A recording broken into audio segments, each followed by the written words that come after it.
Yes, sir. Now we can see it. How we doing? We're good now? Yep. All good, sir. All good. All right. So I'm just driving, but I'll be done driving like 5 minutes, but I can do the interview and drive at the same time. It's pretty creative. So how did you guys finally get power back?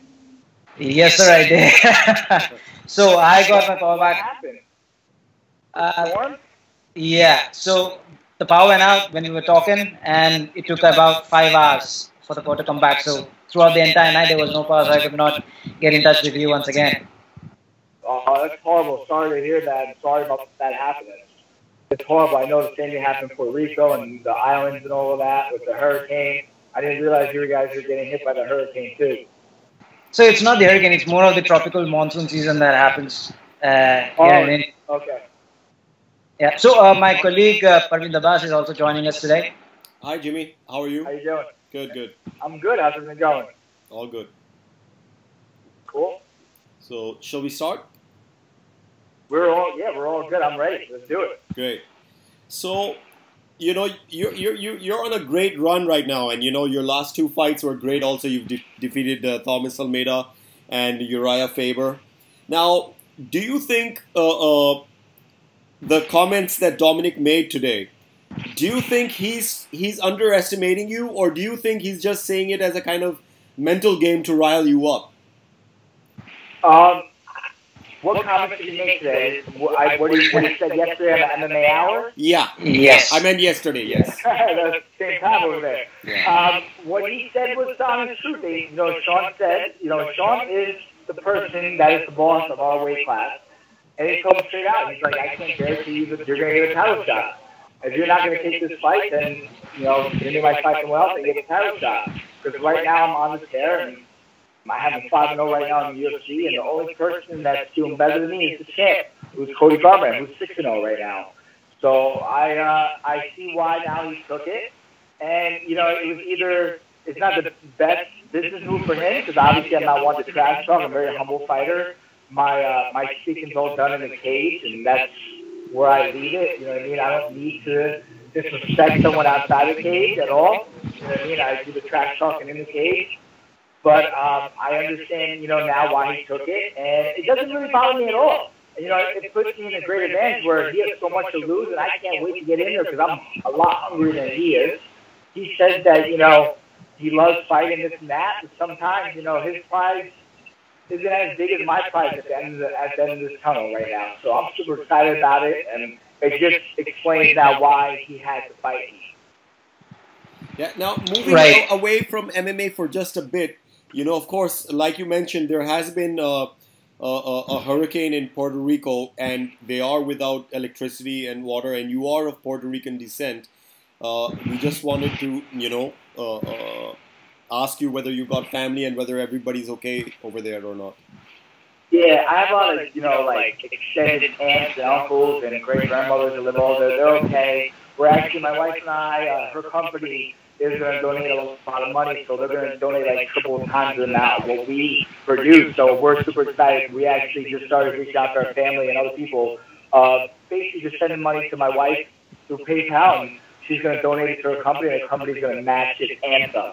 So we're doing that, and a lot of people are doing stuff. The best thing right now is honestly social media is key. So I put stuff out there, what New York City was doing, about dropping water off. And what happens is that everybody's coming together, and it's great because they're coming together all aspects. It's not just for Puerto Rico, but the hurricane in Texas, what happened in Las Vegas. When something happens that's bad, it's very important to realize we're all one. Doesn't matter the color of skin, whether it's white, brown, dark, black, purple, orange. We're all the same people, and we have to come together as one and be able to fight back against it, whether it's the environment fighting against us, or some crazy person in Las Vegas doing something that's just horrible and horrific and hurting innocent people, So we got to come together as one and fight back. And the biggest thing is showing support and helping the others. Right now, just because we're on that subject, I also wanted to ask you this. Yesterday, Dana White came out and said UFC would be donating $1 million to the victims of the Las Vegas shooting. So just what are your thoughts on the organization stepping up and doing something like this at a time when there's obviously, a lot of tensions in the country? Yeah, I mean, I'm so happy for it. I mean, this Las Vegas is the home of the UFC and a big home of the President Dana White. So I'm glad that we're able to step up and do something for them. I mean, there's so much going on negative in the world right now that we need some positive. So the positives, everybody coming together and actually helping people out. And I'm really happy about that. So it's great to have them do something. I'm doing something for my country. I have friends doing something for Texas. Like, everybody's coming together and they're doing something. As long as you do a little bit, and everybody does a little bit, that little bit adds up to a big bit. So that's the biggest problem. That's the biggest solution. That's all you need to do is just a little bit. If you put a little bit in and you think everybody does the same thing, the outcome of it will be great. And that's what's really important.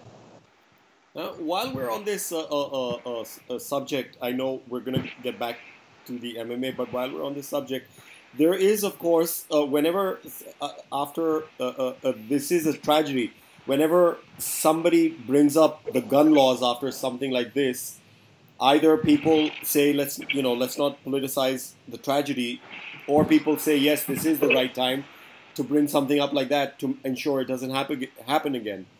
So what are your thoughts? On do you think the gun laws have something to do with this? What is your take? Well, this person had a military background, find it out from him, and not only that, but the Vegas gun laws are not as strict. Right? I live in the tri-state area, so in New Jersey, New York, it's very hard to get a gun. But you know what I mean. I think it's very important to have your own right to bear arms, because that was the whole point of the Constitution and all that, to be able to defend yourself against the government. So, there have to be certain things to make it work, and I think you just need some stipulations. I think it's very important for people to go through a psychological background before they do that. They do that in Jersey, in the tri-state area. I think that's, really important for people, because you never know. You can't just give anybody a gun. But you also have, on the other hand, that you could just go get a gun illegally and on the black market and all this other stuff. If it's easy for them to do it, then it's got to be a certain point. It's so hard because there's two sides of the story, and my whole belief, and my belief, and everybody has their own opinion. I think you should be right to bear arms, but you should have some stipulations in there. But I believe the right, I know a lot of people have been discussing the right to carry all the time a concealed weapon. I believe in it. You know what I mean? You can't fight a gun with your bare hands. If someone has a gun, you can't fight it with a knife. You know what I mean? The only problem, though, with this whole thing that happened too as well is that he was on the 32nd floor of a hotel building, and no one knew where the shots were coming from. The only way they found it, because all the smoke the gun creates, set off the fire alarms in the building. So, with that said, there's so many other things, and I don't know what's really going to happen with this outcome. I don't know really how to fix it, because you might think one way is right, and people might think it is, but other people might think it's wrong, and you might try something, but then it might not work. So at the end of the day, I think the biggest thing is we should try something to fix it better, but we have to make sure it's the right solution for everybody else. You know what I mean? Like, I believe in it. I'm a big fan, and my wife grew up in Pennsylvania, and the biggest thing is she was taught at a young age of 5 and 6 how to use a gun, to respect it, to understand it, and this way she doesn't, that's the biggest thing. If you don't educate kids on it, then they really don't have an understanding of it. It's just another toy. But if you educate them and show them, and you put it in their head why you're not allowed to play with it and respect it, I think that's the really important. And not everybody has those beliefs.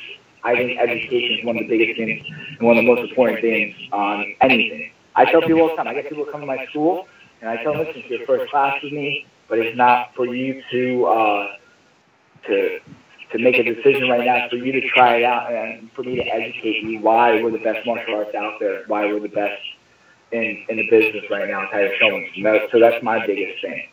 So I think education is really important. It's just how they want to go about it, and I don't know the best solution because I'm not really politically in that as well, and everybody has their own opinion. At the end of the day, I don't know. Now getting back to MMA, your next fight, of course, is against Dominic Cruz, and he has a very distinct style of fighting. Are you going to take any? You must have seen, of course, the Garbrandt Dominic Cruz fight, and he did kind of prepare very well and find, if we can call it, a solution to the Dominic Cruz style. Are you picking up any tips from that fight, or do you have your own strategy and own way of imposing your game rather than, you know, having to find a way of dealing with his? Right now, it's really just our own way of dealing with stuff. My coach has come up with a game plan that he believes, and I believe in him. It's going to be very effective, and it's going to be able for me to defeat Dominic Cruz. And I trust in my coaches, and that's why I have him there. And I'm just focused on my game plan. We watch a little bit of everything, of him with Faber, him with Cody, him with TJ. Who was the other person who was? Him and Demetrius Johnson, those big fights, and we watched, and we picked up from that stuff, and, you know, we really look. And he has a quite unique style, but I can't wait to take that style and beat that style. You know what I mean? And I think everybody had their own way of going about it. And I'm going to have my own way of going about it that you'll find out on December 30th.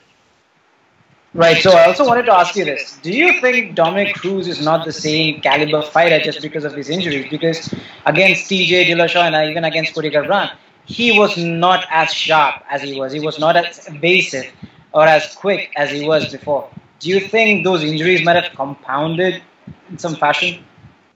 Well, you know, you're never the same after injuries. And this is a sport that you do that it wears and tears on your body. And it starts to add up, everything you've done to your body to it and preparing for fights. So, you know, what happens is, and I said it before, and we talked about it a little bit, I think it's, you know, it's a time for a new generation. I'm part of the new generation coming up. You know, so is Cody as well. And I think it's time for, what happens is that new blood comes in, and, you know, you can only be on top for so long. And you're starting to see that a lot of guys that were on top are not doing as well anymore. You have these new names coming in because it's the next generation coming in. And it's the same thing for when I'm on top, the next generation is going to come in and you're going to see. And it just happens like that. It's a cycle, and what you put yourself through as a professional athlete, it takes a toll on your body. Right, just because you brought up the division. I also wanted to ask you this because, as we previously even talked about, now there's this resurgence happening, you know, new people cropping up, you know, for example, you, Almeidas, Sterlings, all of these new generation fighters now slowly climbing the ranks. What do you make of the situation, the changing of guard that has happened in the bantamweight division? What part of it was the bantamweight division? What happened with the changing of guard? I think it just happens with time. You're going to just see people come and go, and that's just what happens. Even looking at before, of all the other people that were there before I got in the UFC at the bantamweight division, you have people that are already gone, have left or not there anymore. I remember Ivan Mejvar being in there. I had a teammate in there. I had, you know, Nick Pace was a teammate that was in there for a while. Demetrius Johnson was at 135 at a time. Now he's at 25. You know, people go and come in and they go, and that's what happens with a sport, in any sport. You know what I mean? It's not a long lifespan, and it's just something you have to get in there and do it as long as you can before your time is done. Right. You know, because you said that, do you think that plays a factor that's you know, that contributed to what Dominic Cruz said yesterday, with people not knowing more about TJ or Cody or yourself as much as they know about you know, Dominic Cruz, for example? Because you're number 3, people obviously know about you, but what he said also makes sense because there's this changing of guard happening so rapidly. Yeah, I mean, it does happen. Listen, I think the biggest thing why people don't know to me, and he said it, listen, I haven't been around that long. I've only been in the UFC for 3 years, and I'm at number 3. Where these guys have been years and years. Look at Urijah Faber when I fought him. They were all worried about, you know, I beat Urijah Faber, but it was all about what's next for Urijah Faber. He just lost. How about me? But on the other hand, he's been around for years. Look at his record. Look how many fights he had. He had double the amount of fights I had. Like, the guy's been around for a long time. I haven't been around that long. I haven't fought that many people. So obviously you're not going to know me as well. You know what I mean? With time, then you know someone. But I'm one of those guys that come in there, and, you know, and that's why I said in the dark horse, you don't know me that well because I haven't, you know, fought that many fights. But I'm at where I'm at now because I know how to work hard and I'm hungry for it. You know what I mean? So it's, you know, it's a give or take, but I don't mind not, you know, everybody knowing me right away. And if they do know me, that's great. If they don't, whatever. You know what I mean? I came in here and my one objective, my one goal is to be UFC champ. I'm not here to be the Conor McGregor of the division. or anybody else. I'm here to go in there and win that belt. And that's my one goal. I could care less. Everybody knows my name. But I care about winning that belt. Once that goal's around me, I'm going to enjoy that. And that's for sure. Not everybody know my name. Doesn't bother me at all. Not one bit. Now, you know what they say is sometimes you learn more from your losses than from your wins. Now, you've had very, very few losses. Now, since your fight with Dennis Bermudez, you've been on a tear, literally. You know, now, was there something that fight made you reevaluate or think about? Did you look at things? Because since then, you've been like on an absolute tear. Yeah, I need to fight in my weight class. Because I had a loss, and that exhibition doesn't really count against Bermudez. But I do have one loss. Both were at different weight classes. So that's really important. And I learned how to train correctly for a fight and how to do everything the right way and not the wrong way. And I think that's one of the most important things with that is you're going to make mistakes with your career and everything you do, but learn from your mistakes and make yourself better. And that's the biggest thing I take from anything. I accept the mistakes I make. It's my fault, whatever it is, and I need to fix it so I can better myself. And I think that's very, very important. And I think some people are hard to do that, and some people don't accept that they made a mistake. I always accept I made a mistake. I look in the mirror, it's my fault, and I'm going to fix it. Right. Also, Jimmy, we're talking about Dominic Cruz so much, but earlier this year, back in January, you were supposed to fight Bryan Caraway. That got canned for one reason or the other. And after you fought Almeida, was there a discussion with you and Sean Shelby where Sean might have come to you and said, "Look, this was a fight that was supposed to happen before. Now it's gonna happen, or we're gonna try and make it happen"? Well, after the Caraway fight, what really happened was he got hurt. They wanted to put someone else in, and I honestly told you, like, this is not going to help me get to the belt. And I had nothing against UFC. They're an unbelievable company. They're great, but I need what's also best for myself. You know what I mean? So we were supposed to fight Almeida like a year ago, and it just didn't work out with the plan and all that. So I got another chance. He said, "You want to get closer? Almeida's got to fight." So I said, "No problem. All right, let's do it."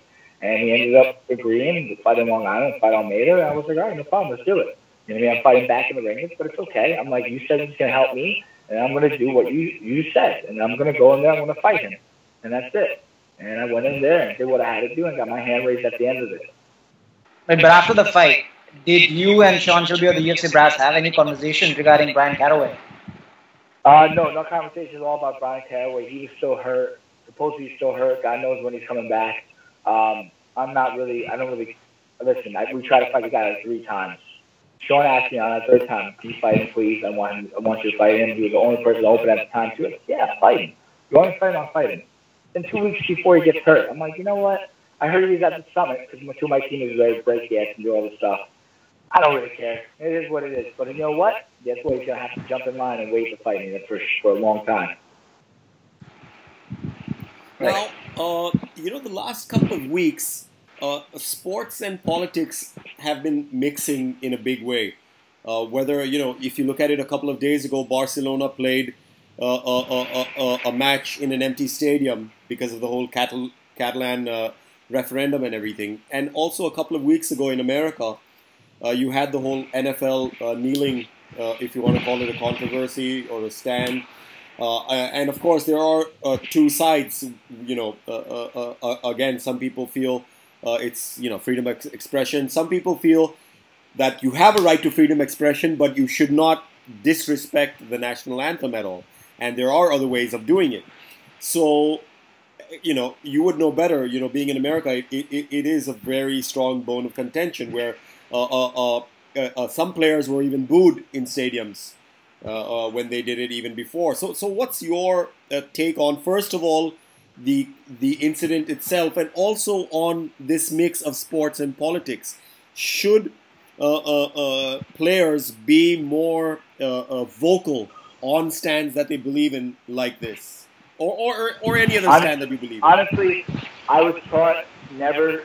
The 2 things you never talk about with anybody is your religion and politics, because it always becomes really, that gray area where people get offended and stuff like that. Everybody has a right to their opinion. My opinion was, I believe the national anthem stands for all the troops that fought and that served our country and that did stuff that most people won't go and do and protect our country and protect our freedom. Some troops didn't get offended by it. Some did. My opinion was, I think the best way it was held was how Dallas Cowboys did it. Dallas Cowboys, his owner, I really like the owner, they actually took a knee before the national anthem, and they expressed it, and then when the national came on, they stood. But everybody has their own opinion to the national anthem. My opinion is really for the troops. I mean, it's about our country and all that. It's about our troops that served, and this is what they did for us, for our freedom of speech. And that's what I believe in. So I loved how Dallas Cowboys did. They did take the knee before the national anthem for a minute or two. And then when the national anthem came up, they stood and respected it. And I thought that was great because they got both worlds. They got, we want to be heard, and the owners took a knee with them and did their protest. And then when the anthem came on, they stood up. So I really agree with that. I thought that was great. I mean, you allow your freedom of speech. Everybody has their own opinion about it, but I agree with that, and that's my opinion. Right. So, Jimmy, the one thing that caught my attention with what you said before was that you said you became more intelligent in how you trained, in how you cut your weight, as you improved. So, can you tell us what adjustments you have made since that loss? Because I just wanted to, get a detailed information about that. Well, I had, that was Bermudez. The biggest thing I learned is correcting whatever I'm not good at, to fix that and make sure I'm good. So I don't just train one thing, I train everything, and then I put it together. So I want to be an unbelievable boxer, but then I want to be an unbelievable kickboxer, and then I want to be able to put it together, and then to be in an unbelievable shape. You know what I mean? Always unbelievable shape, and always work all my weaknesses and make sure every piece of my game is at top notch. Not that I'm just a good ground and pound person, but I can also grapple and do jiu-jitsu. I can do it all. So the biggest thing is that I don't just work one thing. I just don't work one thing and that's it. I work every single thing to be unbelievable, and then work it all and put it all together to be unbelievable at it too. Right, and yesterday you also talked about bringing people to your camp that can emulate Dominic Cruz's style. So, how long has that been going on? And, as you previously said, can you just elaborate on the entire situation? Yeah, once we found out the fight and it was all said and done, I mean, my teammates started watching video, and so have I, and they're emulating really, really well. I'm so astonished how good they're at it. They're good at the do Dominic Cruz, and it's cool. It's great to see that, and it helps them. They add something to their game, and I get to really get firsthand of how he acts and what he does and all those things and stuff. So it's great. So I got great teammates. I got a great team. I got great coaches, and that support system I have with Team Tiger Showman is unbelievable, and that's what I owe. One of the reasons why I owe all my success to. I mean, I got that. I got a great family. I have a great wife at home that helps me and meal prepares for me. I have a lot of great support systems, and that's what you need. You surround yourself with people that are going to help you and are trying to reach the same goal you're trying to reach, and that just helps you and better. You know what I mean? That betters you as a person and as an athlete. Right, and the other thing I wanted to ask you is the last two fights that Cruz really, had troubles with was against DJ Dillashaw and against Puerto, who are very good boxers. What does that kind of tell you regarding what Dominic Cruz is at the moment? We know about Dominic Cruz in the past. He knows he can't box. He knows he can't. He's a good boxer. He can always get better at it, but within 3 months about time, you're not going to get that great at it. You know what I mean? So I'm not really worried about it at all. I got my game plans, and I'm looking forward to the fight, and I'm looking forward to going in there and stepping toe-to-toe with one of the greats and, beating him and giving that run for the money and hopefully getting the respect I think I deserve. And that's it. Right, and with the win against Dominic Cruz, obviously you'll be in contention for the title shot. Now, as you said, it's just been 3 years since you got into the UFC. How does this entire journey feel for you at this point? Unbelievable. It's been a great journey. I'm loving it. I'm soaking it all up. And, from the Ultimate Fighter, it's my second chance, and I'm not going to blow it, Right. Bryan, do you have any questions? No, just we want to wish you all the best for the fight, and hopefully we'll get a chance to speak to you after it. Sounds good. Thank you so much for having me on. Sorry for what happened yesterday. I apologize, and I hope you guys are safe over there with all the monsoons and stuff, okay? Thank you so much. Yes, sir. Thank you for taking the time out. Appreciate Have a it. good one.